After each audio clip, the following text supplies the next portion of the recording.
We are live. Well, welcome to the Talk at 10 with Dr. Miller and Nurse Jessica. And so today we are going to be talking about all kinds of autoimmune diseases, and not only the autoimmune diseases, but a common cause that is seen in all of these autoimmune diseases. And so in functional medicine, we talk about one disease, many causes, and one cause, many diseases. And this seems to be one of those root causes. So as you are coming into the video, please say hi. If you have any questions, I'm going to pop my email up that if you want to talk to me afterwards or send me a question privately, there's my email address, and I'll be happy to address those.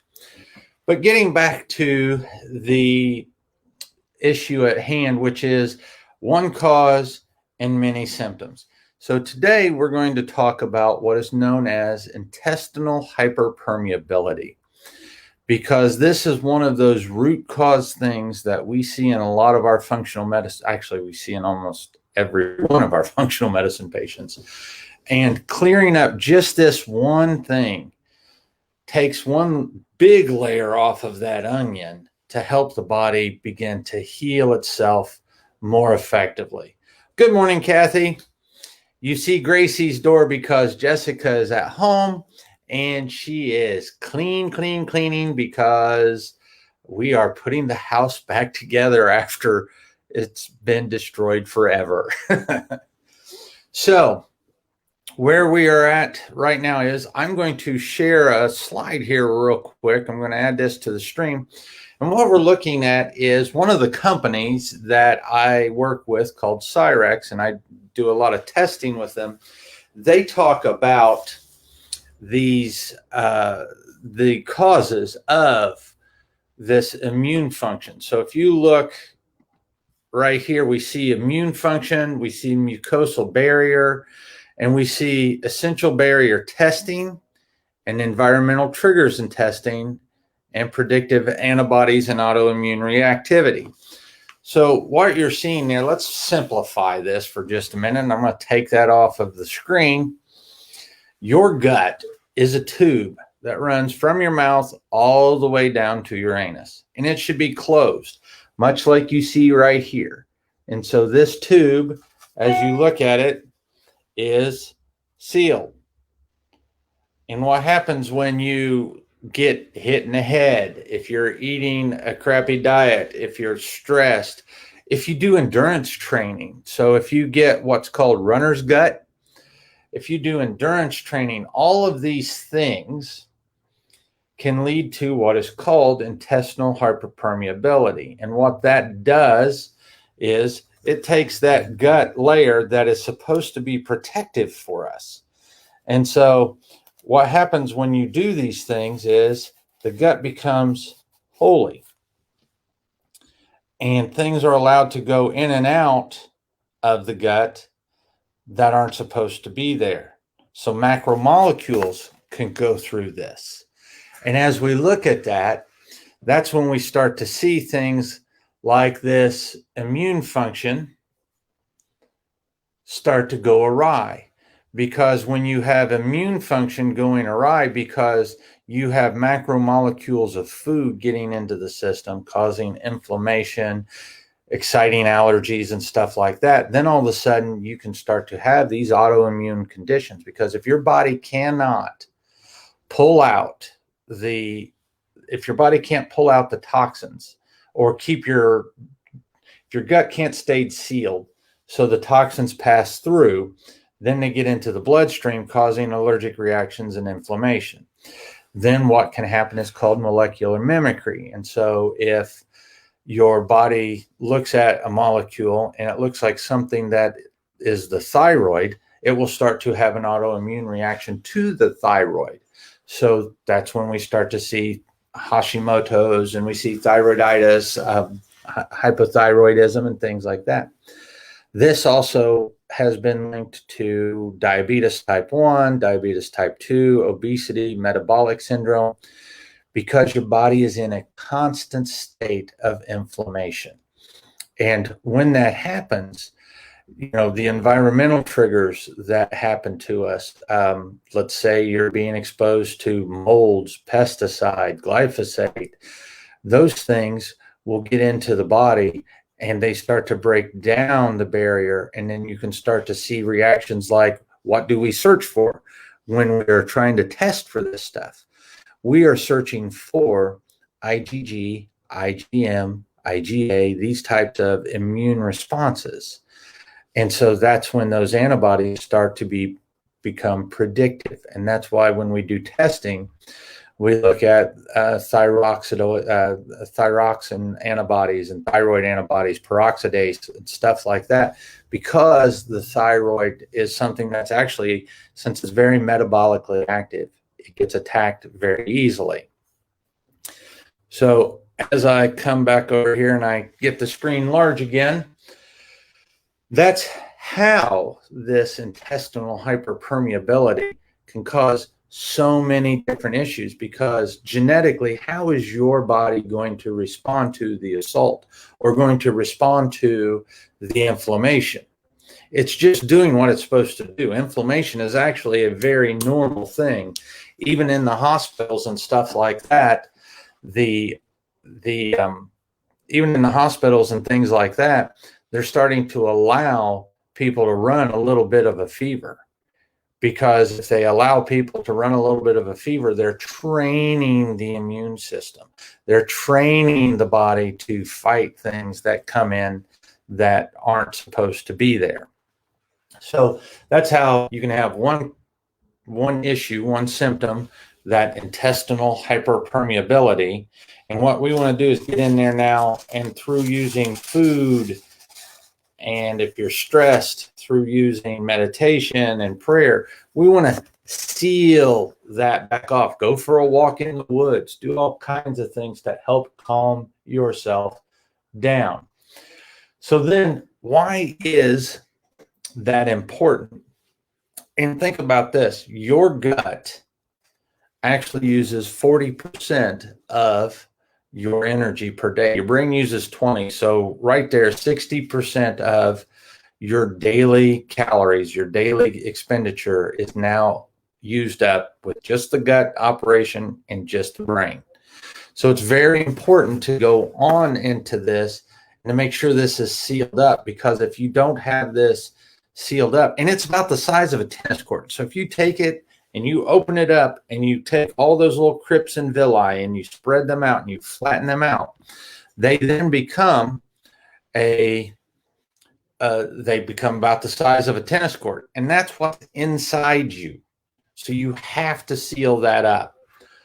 Then once we do that, just trying to make sure I hit all my points, got them written up over here. Then once you do that, we have to really, really start to decrease the inflammation, because as you decrease the inflammation, if you have a leaky gut, there's more than a 6% chance that you have leaky brain. And so with the lupus, the MS, the Hashimoto's, the diabetes, the obesity, the metabolic syndrome, all of that stuff, the next thing you got to look for is, are you having signs and symptoms of dementia, Alzheimer's, and those things? Because if you have a leaky gut, you have a leaky brain.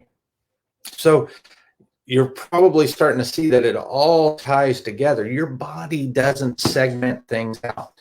Your body doesn't compartmentalize the way that we consciously compartmentalize.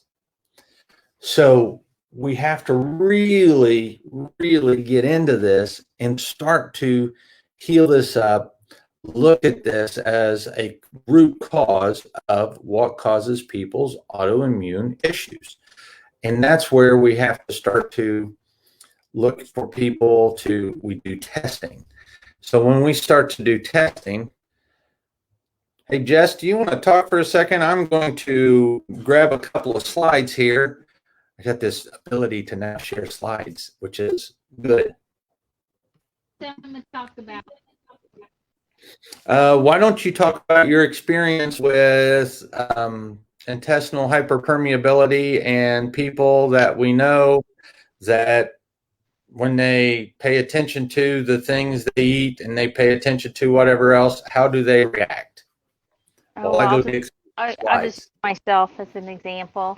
So if I eat the way I'm supposed to eat because I have all kinds of food sensitivities, then I feel great. My stomach doesn't swell up, my joints don't hurt, I don't have headaches. I'm just going to put you over here. Um, my mother, who has autoimmune disorders, she gets sick to her stomach, she gets diarrhea, she has headaches, her back hurts, her joints hurt. But if you figure out what it is, well, one, if you seal your gut up and you do right by your gut, then your gut does good by you, and then you don't hurt, and then you feel better, so you do better. But I think you should learn to just listen to your body, because if you listen to your body and you figure out what the problem is, not just treat the symptoms, then you alleviate all the symptoms eventually. All right. I found the slide. I've popped it up there. And so what we do is we start to look for those advanced IgG, IgA, IgM, and we look for lipopolysaccharides. And when we start to see these things in the bloodstream, some of the markers, there are a range. So there's a range of IgG, IgA, and IgM that is normal. So we have to look for these things and make sure they're not out of balance. And then if they're out of balance, which one's out of balance? Because if it's an IgG response, IgG responses are those insidious things that take 2 to 3 days to kind of show up. And that's how food sensitivities kind of react. So it's not a food allergy, it's a food sensitivity. And if your gut is not in good shape, then certain foods can cause certain issues which give you problems, and that's an IgG response. IgM is when you've had an IgG for a long time, then you start to get these memory cells, and that takes a lot longer to take care of. Of course, the IgE, that's a true allergic reaction, EpiPen time, and start to do that. And then you see over here where we're talking about lipopolysaccharides. So these things are very insidious because they are a lipo, which is a fat. As we look at this next slide, your cells in your gut wall. So this is where we're looking at this, and that should be a tube. You're looking at that tube. They've taken a cross section of the tube. So we've cut this tube in half, and that's what we're looking at right here. And you've got this little brush border, and then you got this tight junction. And what happens is you can have pericellular leaky gut. So you have something that's coming in here, and you can think of that like gluten. So if you're getting little bits of gluten in your food, this is why some people who have celiac disease are sensitive to just particles of gluten in the air, because it breaks down this border. And that tight junction right there, when that's broken down, all of these food molecules can go through. And as they all dump in, what are they dumping into? What is this down here? Well, this down here is your bloodstream.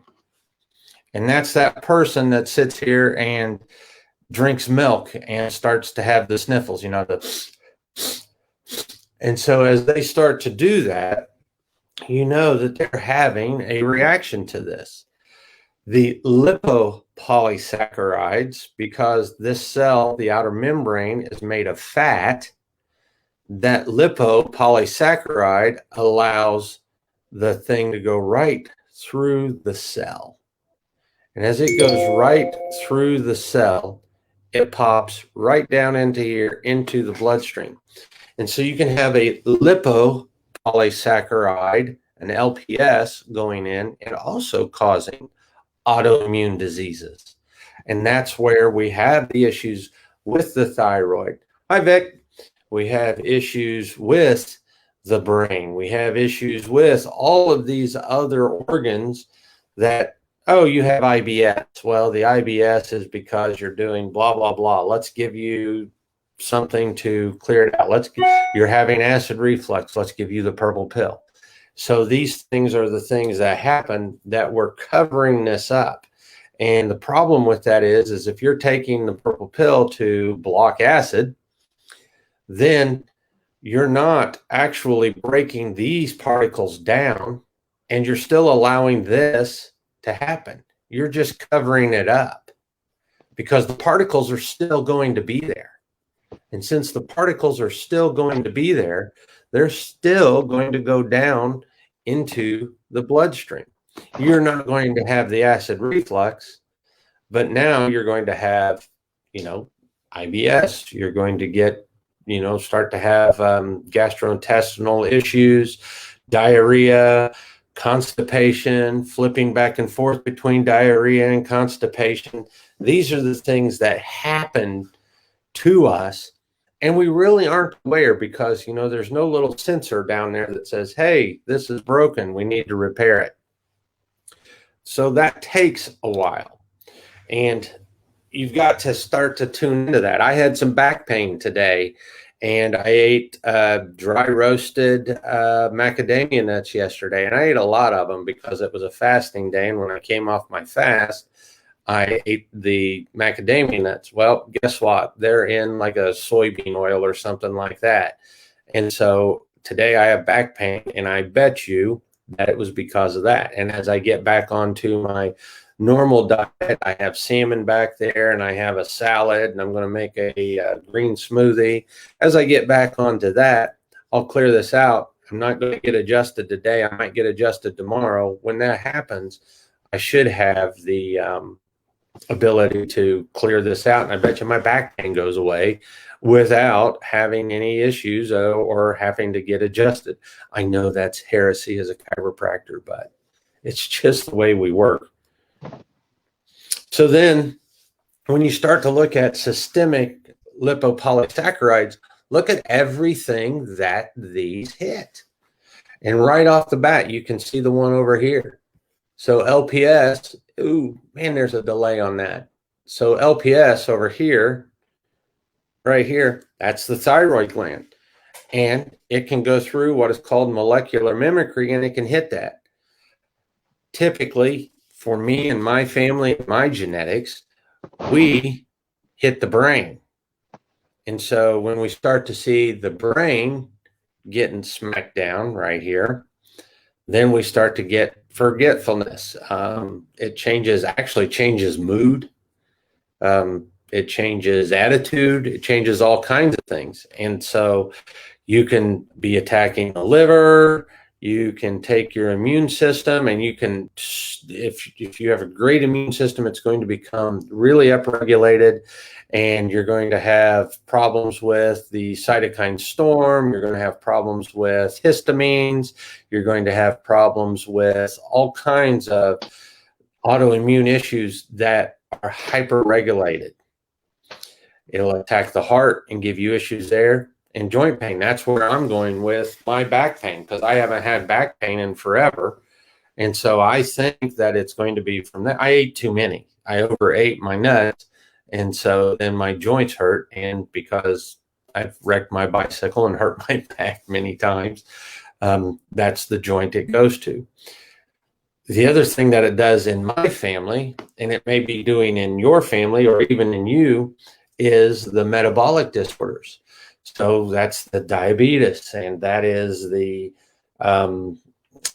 syndrome X. So if your waist is larger than your hips and you're having issues with insulin and whatnot, those are all reasons. Because think about this, lipopolysaccharides will cause stress.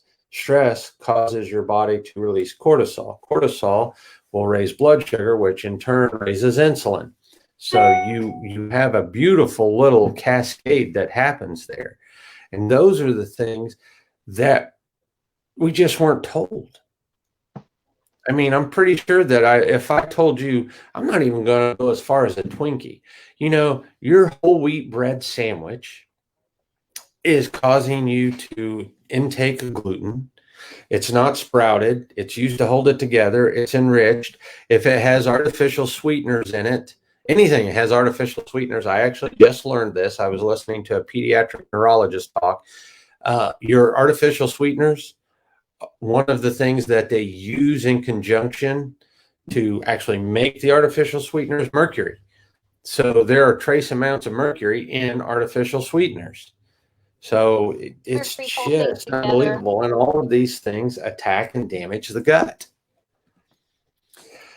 So those endotoxins are gram-negative bacteria.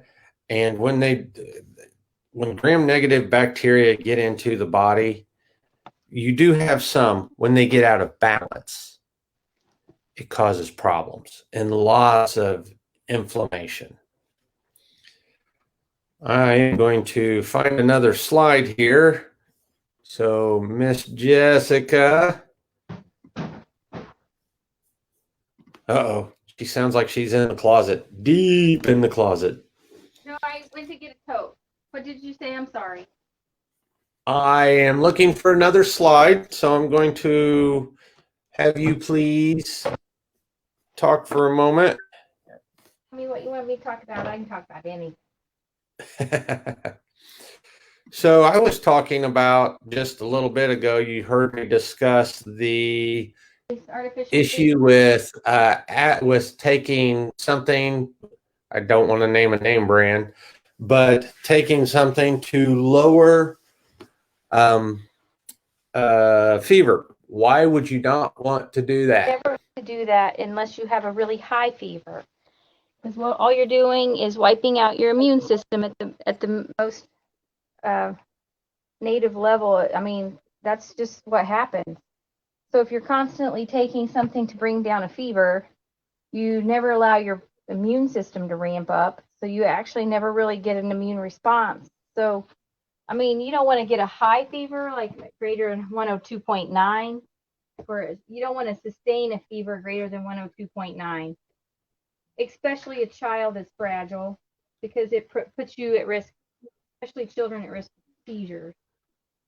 But you want your body. You just got a slight fever, or you have a fever that's 101.5, then let it run its course, because your immune system at some point is going to rev up and kick in, and your immune system gets stronger because of it.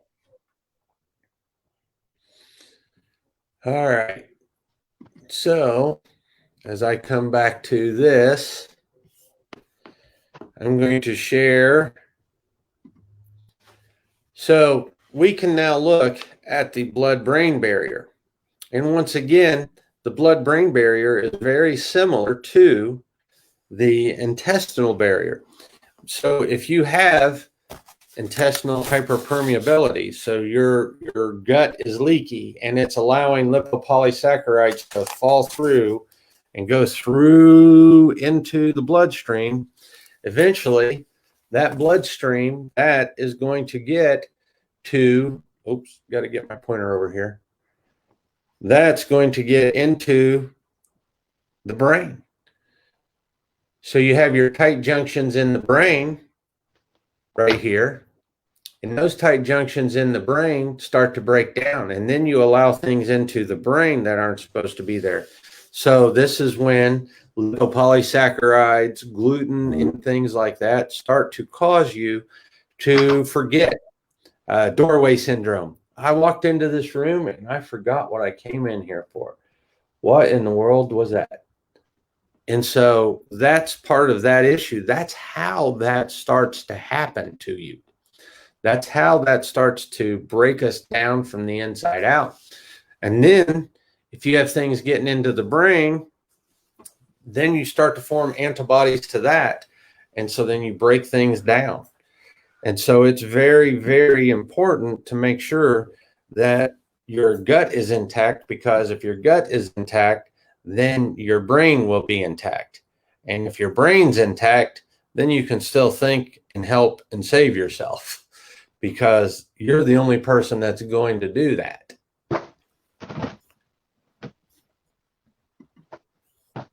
So it's very interesting how, I mean, I forget which of the old guys said death begins in the gut. I think it was Hippocrates, the father of medicine. I think he said death begins in the gut. And so it's very true. Death does begin in the gut, because when that starts to break down, that really starts to take apart your body from the inside out. And so here's another slide showing how E. coli, if it has that lipopolysaccharide film around it, it can go through the intestine or the transcellular pathway and get down into the bloodstream. And then once it gets into the bloodstream, it can start to attack your organs. When we start to have food antigens, think gluten, think high sugar diet, then you break this tight junction and you allow this to go down into the body and start to break down the body from the inside out. And it breaks down your gut, it breaks down your health, it breaks down your brain, it breaks down your thyroid, it breaks down your kidneys, it breaks down your liver, it breaks down everything. And that's why we look at the IgG, IgA, IgM, and we test for food sensitivities. But we don't test for food sensitivities first, because if you're testing for food sensitivities first and you have a leaky gut, guess what? You're sensitive to everything, because everything's getting through and it shouldn't be there. So your body mounts a defense against it. You have to then go through and you have to seal this up. You have to stop this from happening. You have to let this heal. And then as you let this heal, then the symptoms start to go down. Then you can do a food allergy test. And then you can start to see everything that you need to see to prevent yourself from getting into this situation again. I think you're up on the chair, huh? Don't hurt yourself. Don't fall. Well, I try to.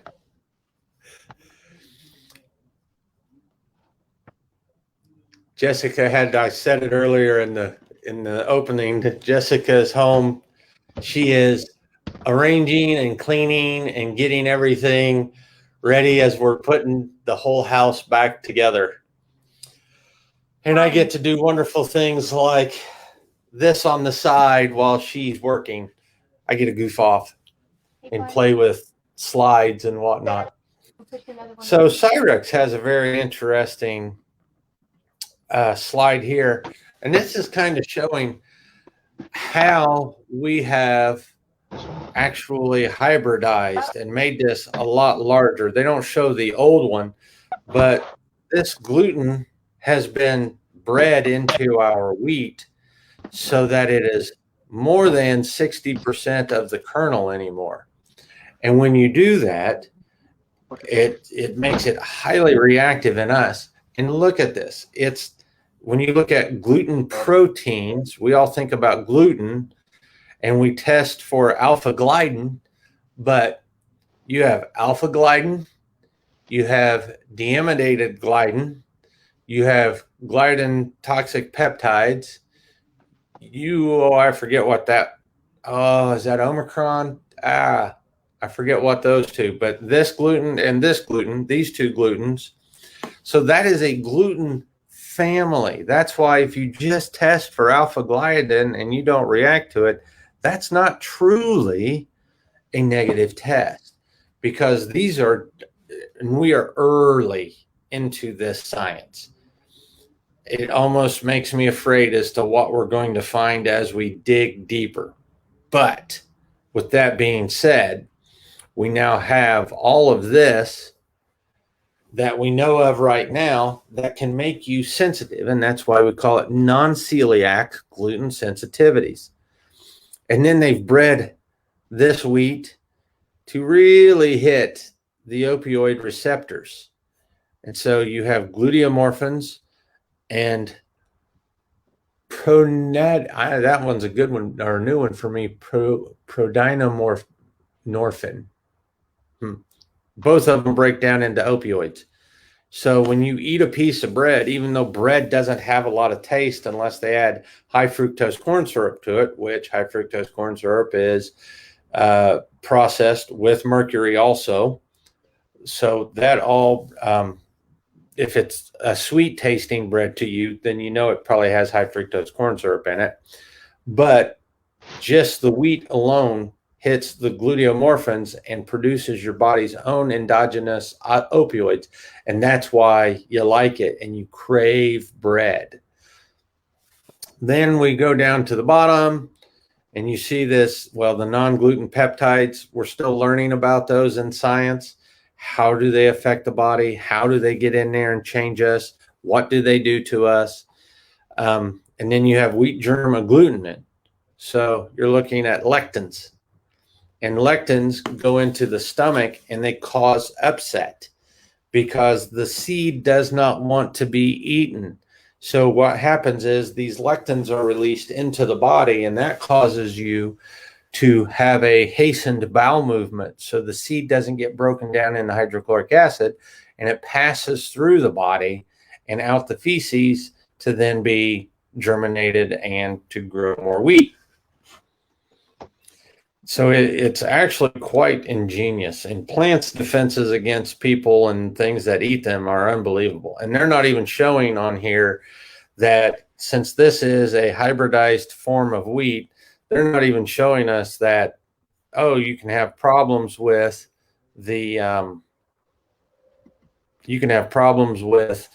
the spray that they put on there that's called glyphosate, because glyphosate will break down. Glyphosate's an antibiotic. It kills your gut bugs and it shreds the stomach. So you get a twofer there.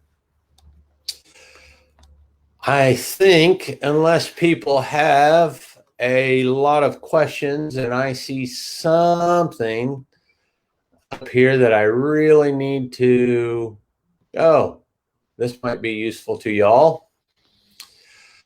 So gluten containing and non-gluten. So with Cyrex, when we do go with them and we do test with them, let me pull this up. They test cross-reactivity with foods. So if you're drinking coffee and you're seeing stuff that, these are things that can potentiate the effect of gluten. And then you're seeing gluten and non-gluten containing foods or gluten contaminated. And look at that, instant coffee. So we use a French press. We grind our beans. We love them. When we look down there, you see all kinds of things that look at that, oats. I mean, if you're going to eat oats, make sure you get the gluten-free variety. I like the Bob's Red Mill. And you can do Bob's Red Mill, Steel Cut, and those are supposed to be gluten-free. You look for the gluten-free label. So gluten-free, Bob's Red Mill, Steel Cut oats, those are oats you can have.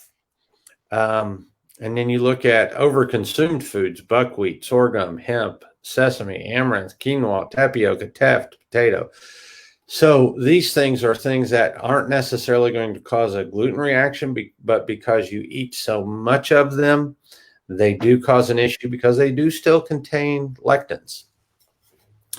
And then raw eggs and soy. Unless I see something popping up in the side screen over there, I am going to take one more moment here and go through a couple more slides and see if they are of any consequence. Uh-oh.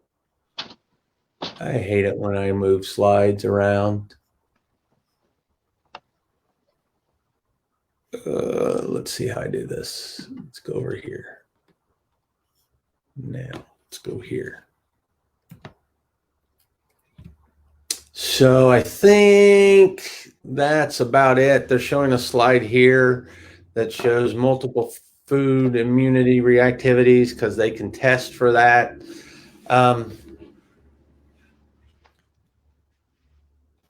I will pop up over here now. So I think that's a good place to actually start to wrap this up. Know that your environmental toxins are your stuff like your cadmiums, your mercuries, your aluminums, your PCBs, your if you're drinking out of cans, they line those with bisphenol A. Your BPA binding proteins get activated then. So when you see all of this stuff, when I hear all this, it just makes my head spin. And when I heard it the first time, I was like, good Lord, what can I eat? Where can I go to eat? And it makes it very simple. You can go eat at your kitchen with food that you prepare or have prepared. And that's what you need to do. Eat simply, resource your own foods so that you know what is in them. Learn to cook. That's the best way. Our elimination diet is actually a breeze for us because we cook at home and we've already shopped the way that we need to shop. So it's all there. All it takes is a little prep work.